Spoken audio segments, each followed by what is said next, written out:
dailynews.com. Your information station, WTIM. Welcome into WTIM, your information station. I'm your host, Tim Zalabak. Thanks so much to the sponsors, People's Bank and Trust and Landmark of Taylorville, where you always do better. At Landmark in the studio, we have Lisa Peterson, a nutrition and wellness educator for the University of Illinois Extension. How are you, Lisa? Good. How are you? I'm doing super well. Thanks for being here with us in National Nutrition Month. I'm just learning about this. Yeah. We're coming off of February as Heart Month. Yeah. So it's another big one right here. Talk to me about this one. Yeah, so this is one we love to celebrate every March. They actually started, the Academy of Nutrition and Dietetics started celebrating it in 1980 and made it a month-long celebration. And it's really to help bring awareness to making food choices and developing healthy eating habits that really are beneficial to us. So that's kind of the premise of National Nutrition Month. They do a theme every year. I believe it's Beyond the Table this year. So we have talked a little bit about food waste in some of my programs, reducing that, but it's really about giving people the right information to make healthy choices. Yeah, trying to find that healthy lifestyle, and in National Nutrition Month, this is a good time to do it. But there's so many ways and theories and thoughts out there about how to get healthy and how to remain in clean living, I guess you could say. So talk to me a little bit about what people are saying out there and how to get healthy and if it's right or not. Yeah. So one of the big myths we often hear in nutrition, and I feel like I talk about it in almost all my classes when we talk about fruits and vegetables, is that you always have to go for fresh fruits and vegetables, that the canned, the frozen, or the dried are not as healthy for you, or they're not as good for you. And that is not true. When we talk about fruits and vegetables, we want to get those vitamins and minerals. That's the important part of it. The thing we tell you to be careful of is with canned vegetables is a lot of them will have added salt to them. So rinsing them reduces it by about 40%, but you can also buy the no salt added. So that's the other big perk too. And a lot of people forget when you buy them frozen or you buy them canned, you're buying them at peak quality.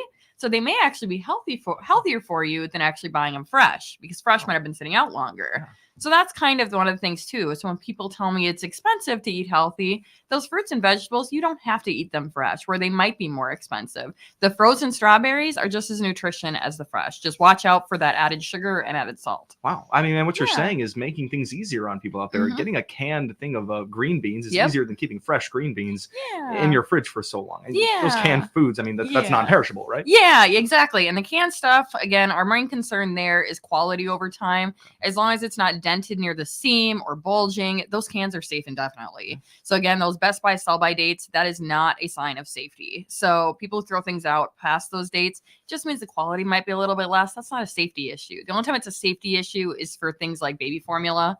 We'll tell you don't keep that Best By date, but the rest of them, canned fruits and vegetables, are fine past those dates. Awesome. And you mentioned frozen fruits. That's a big one I've been getting into because they stay good forever. I'm on a big frozen mango kick right now. I don't know why, but I look at the ingredients. It's mango, and I love that. I mean, and that's another way you say you can do that. Yep, and that's a great one. Again, easy ways to sneak in extra fruits and vegetables. Especially, we have a smoothie bike in one of our offices for kids, and I'll bring it to adult health fairs too. They're not as quite as receptive, but with kids, they love it, and it's an easy way to sneak in vegetables. So spinach is one of them. We have a smoothie recipe I created that's tried and true, but it does have spinach in it. The kids never taste it. And it's a great way to get iron in there. I was telling them if they're feeling tired, eating something green and leafy is a great way to give you energy. So rather than going for those energy drinks, try having a glass of water. Try adding more fruit and vegetables in there. It'll actually give you more energy. Absolutely. Did you say a smoothie bike? How does that work? It's a bike, and it's powered. This blender on top of it is powered by the UCU actually on there.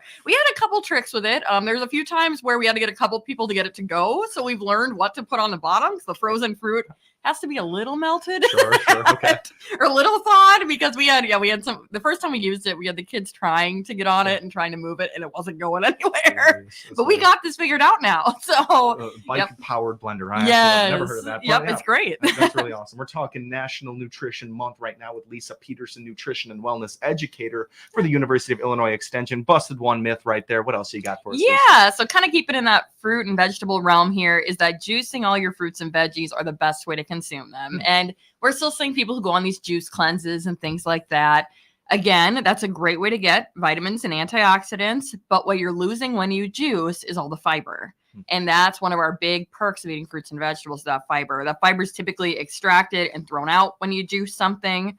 This becomes a big problem because fiber is a big part of our diet. Another thing I said, cleanse. So we have a lot of people who love to go on these cleanses, and I remind them that is what your kidneys and liver naturally does, is cleanse your body. So you don't need to be going on these juice cleanses and things like that when your body's going to do it itself. Yeah. So want to add more water? Absolutely. Get more hydration, but you do not, these cleanses are not nutritionally beneficial. Wow, So- you're breaking some hearts right there. And I some myths. know. 'Cause when I hear someone say I'm on a 5-day lemon, Cleanse, broccoli yeah. cleanse or something, whatever they say, I don't know what to say about it because I wonder about that. But you bring up the kidneys. And that's exactly what their use is. Your kidney and liver are designed to be your natural cleanse. So. Okay. So yeah, don't be afraid to actually eat the fruit and drink more water. It's probably the best way to go about that. Awesome. All right, what else you got, Lisa? Another one is that if a product is labeled natural, that means it's naturally healthier for you, and that is not true. There's no formal definition of natural on a food label. The FDA actually considers the term natural to mean that nothing artificial or synthetic has been included in it. But again, that has nothing to do with the nutritional or health benefit of a food. They use it as a marketing gimmick. Same with the word organic. Organic is kind of a hot topic term. That one does have specific criteria and a legal meaning to it. The USDA has a definition. But nutritionally, when we talk about organic strawberries versus regular strawberries, nutritionally, there's not a difference. So we use those a lot as they use them for marketing. Yeah. They're like, you want to buy the natural strawberries. They're the exact same as the other strawberries.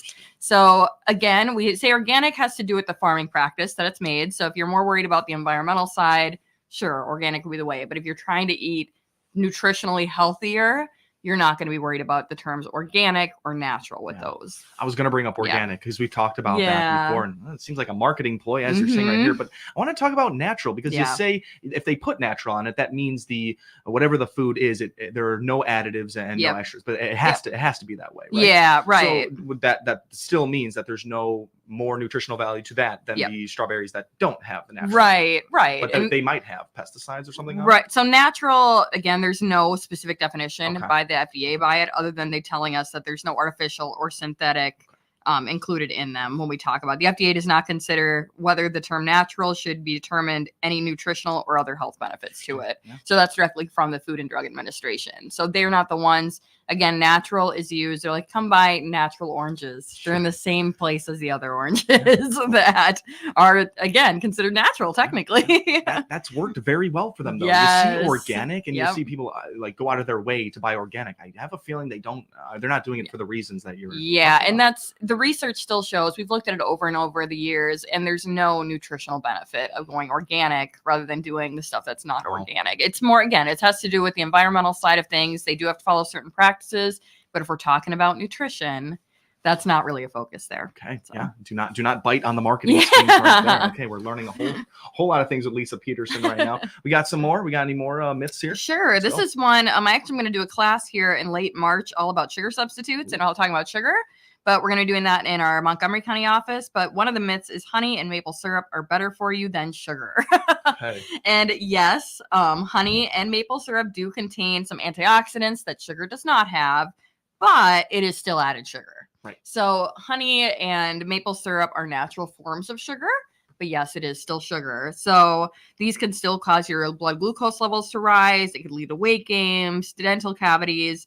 It's simply still added sugar. That's something to keep in mind. It's not necessarily better. It's just a different form of it. Sure. So keeping that in mind, that one, and again, that class I'll be doing the end of March. You can go to our website and find it on there. We're going to talk all about all the different sugar substitutes, and then we'll also get into a little bit on the natural side of things. I love it. I don't want to ask about the sugar substitute. I don't want to give away the class too much, but are people using honey and syrup as an additive in place of sugar? In recipes? They'll use it because it does. Honey, again, it's still a form of sugar. They'll use it because it's a slower rise of your blood glucose level. So it is a way to substitute, but it's the same thing. It's still got sugar in it. So we'll get into it a little bit more in that class. And again, I'll break down some of these popular aspartame and some of these other ones we'll get into and talk about how to do, especially with diabetes, trying to cut down on some of that added sugar. we'll definitely be jumping into that quite a bit in that class. Very cool. We're going to learn more about that class, some more myths, and a future class for Lisa Peterson, a nutrition and wellness educator for the University of Illinois Extension. You're listening to the WTIM Morning Show. Thanks so much to the sponsors, People's Bank and Trust, where they put people first, and Landmark of Taylorville, where you always do better at Landmark. My name is Tim Zalabak, your host of the WTIM Morning Show. Don't go anywhere. We'll be right back. Your information station, WTIM. It's time to purchase or renew your 2-year golf membership at one of the area's most popular courses, Lakeshore Golf Course, just south of Taylorville. Manager Jason Boldig here, reminding you that this 2-year membership includes unlimited greens fees to all 4 of our courses for 2 years. The courses include Lakeshore Golf Course, the Oaks Golf Course, Meadowview Golf Course, and Timberlake Golf Course. The best part is the price, just $278 for 2 years and much more. Get to Lakeshore Golf Course south of Taylorville now to renew or purchase your 2-year golf membership and get in the swing. It's warming up outside, and spring will be here before we know it. That means it's time to start scheduling your pool opening. The friendly folks at Southern Ledge Pools and Patios in Taylorville are ready to help you gear up for the season. Call 217-827-7665 to book your appointment. Don't have a pool? No problem. Come in today and let one of their experienced staff members help you select your own personal paradise. Southern Ledge Pools and Patios in Taylorville, your outdoor fun creator. This is Bill Wise with the latest Appetite for Pork report. Today I'm talking with Dr. David Newman, Senior Vice President of Market Growth at National Pork Board, about how your pork checkoff dollars are working to bring more U.S. pork to tables around the world. Dr. Newman, the pork checkoff has been working to expand markets here at home. What exactly does that mean for pork producers? Right now, in this challenging market that we're in, our goal is driving demand both domestically and internationally. We're building one-on-one relationships with several different pieces of the marketing aspect of pork, retailers, food service operators, and we're also working a lot with C-stores. So making sure that we're playing in all the areas where consumers are shopping. Using checkoff funds to do that keeps pork top of mind with relevant consumers. Thanks again, David, for talking with us today about how the pork checkoff is building a bigger appetite for U.S. pork. You can find out more information at porkcheckoff.org/radio. If you're 40 and over, you'll recognize these artists by their first names: Frank, Dean, Sammy, Andy, Nat, Diana, Michael. Well, here's the big news. You can now hear Central Illinois' largest music library with over 3,500 songs on air and online at 965thechill.com. Tune in on the FM dial in Christian County and on your computer or smartphone. Hear these great artists and many more 24 hours a day, 7 days a week on 965thechill.com. CNB Bank and Trust has been helping open doors for Central Illinois farmers since 1854. Find out why they're among Illinois' top ag lenders by clicking their icon at TaylorvilleDailyNews.com. Member FDIC. Hi, I'm Bob Reddings of the Bob Reddings family of dealerships. See our huge inventory of about 2,000 vehicles by clicking on our ad at TaylorvilleDailyNews.com. Your information station, WTIM. Welcome back to WTIM, your information station. My name is Tim Zalabak, your host of the WTIM Morning Show. Thanks so much to the sponsors that make these great conversations possible. People's Bank and Trust, where they put people first, and Landmark of Taylorville, where you always do better at Landmark. We're speaking right now with Lisa Peterson, a nutrition and wellness educator for the University of Illinois Extension in nutrition, National Nutrition Month. Been a very informative episode here so far. We've been busting some myths here on organic and natural, what all those words mean here. We got another myth right here. Talk to us about this one, Lisa. Yeah. So one other myth I wanted to hit on was that certain foods can burn fat. Okay. And that is always something people hope for, that I can eat this food and I'm going to lose weight from eating it. And there is, and I've seen diets about it, prescribing cabbage soup, celery, grapefruit as fat burning foods. And there is no research to support it. So that's something we do try to push people away from when you hear about these gimmicky diets that tell you if you eat this, you're going to burn fat. Food does not burn fat. Okay. So certain foods can speed up your metabolism for a short amount of time, like spicy foods or something with coffee or caffeine. But again, it's a very short amount of time that it's going to increase your metabolic rate before it comes back down again. We're talking about trying to do weight maintenance. the healthy way to do it is losing no more than about a half a pound up to 2 pounds a week. So that's kind of the healthier way. So again, you got to think about when you're trying to do weight maintenance, you could be losing water weight in there. And you could also be losing muscle, and that's what we don't want you to lose. So we're trying to burn fat, but food won't do that. Sure, yeah. Unfortunately. Of course not there. You mentioned weight, watching your weight a lot, and the water weight, weighing yourself every day. What is the conversation on that right now? Sure. So I haven't seen a lot of I know it's a hot topic when we talk about weighing yourself every day, but again, a lot of things fluctuate during the day. If you are going to weigh yourself, kind of keeping it consistent, the time of day you're doing it, that side of it. Some people, it's not good for them to do that. So some of it falls into the mental health side of things. So really, how focused are you on the number? We really push that healthy lifestyle side of it, where how am I feeling? Do I have energy? Do I feel strong? Less focus on the number. Yes, your doctor may be suggesting maybe you lose a few pounds. Some people are completely fine looking at it every day, but really taking it on yourself. How do I feel? Do I feel like I'm not depriving myself? I am happy. Do I feel like I have enough energy? Especially when people cut out carbohydrates, because that's your body's main form of energy. You notice those people tend to be a little bit crabby because they're missing that main form of energy. For good reason. Yeah, it really is. Okay, so a couple different routes there when you're talking about the weight gain. That's really cool. So we're breaking myths right now for National Nutrition Month with Lisa Peterson. You got a cool class coming up, and it's around Easter time. This will make more sense when she explains it. Tell us that. Yeah, so we'll be doing a class March 21st at 10:30 in the lower level conference room of Pana Hospital. It's called Eggs from Farm to Fork. So this is a class we developed quite a few years ago because we were getting a lot of questions about eggs with food safety. And we talk a lot about, as many people know, I'm a very food safety advocate. We talk a lot about salmonella, and about 79,000 Americans get sick every year from salmonella found in eggs. So this class will be doing kind of a deep dive into how do we keep our eggs from making us sick. Okay. We'll also be making a few recipes with eggs. So this is, again, a great time of year as we get into that deviled egg season, things like that. But we'll really hit on some of that food safety, like I said. So, for example, knowing that when you buy your eggs, that you can keep them 4 to 6 weeks past that sell-by date, things like that. Washing your hands often when cooking an egg dish, making sure you are temping it to 160. So, kind of hitting on that side of it. Again, moving more like myth busting with eggs. But making sure we're keeping eggs cold. If you're going to do egg hunting, suggesting you don't cook those eggs or use those eggs you're not doing like the plastic eggs. Not leaving eggs at room temperature. Okay. So. All really important things right there. And there's like a weird theme across social media, younger generations, where there's like been this birth of a fear of eggs and meat and like making sure they're cooked all the way through. And eggs is definitely one of them. And there's all types of conversations being had about how to make your eggs more appealing to eat. But you're saying you can keep those eggs 4 to 6 weeks past that day. People don't need to be as nervous as maybe they are. Yeah. And I mean, again, making sure that when you purchase them, that you keep them in the refrigerator, you don't store them at room temperature.